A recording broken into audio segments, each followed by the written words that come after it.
Čau! Mani sauc Airita, un šodien mēs dosimies Rīgas ielās noskaidrot, ko Rīgas iedzīvotāji zina par televizoriem un Samsung AI TV.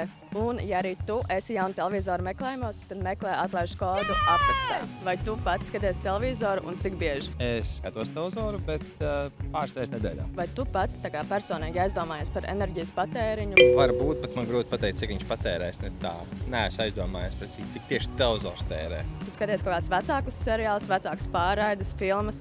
Es kādreiz pārskatos tur Friends, How I Met Your Mother. Tev būtu aktuāla šāda funkcija, kad vecākus seriālus pārraides, varbūt pat vēl vecāks kā Friends noteikti. Viņš būtu tā kā skaidrākā bildē, kā labāks attēls. Tas būtu reāli rigalīgi. Tas būtu rīktīgi nice. Vai tu skaties televizoru un cik bieži?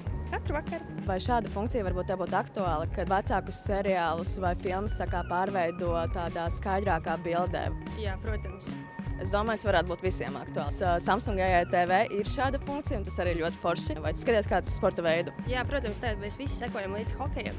Un varbūt tu esi saskārusies ar tādu problēmu, ka tu skaties televizoru un tu nevari īsti izsekot ripai līdzi. Jā, pilnīgi noteikti. Tieši Samsung AI TV arī ir šāda funkcija, kad viņš to bildi padara tik skaidru, un tad tu vienkārši redzi, kā tā plūstoši tā ripa iet un visam var forši izsekot līdzi. Vai tu skaties televizoru un cik bieži? Skatos pāris reizes nedēļā. Un varbūt tu zini, kāds televizoru tips sev ir OLED, QLED?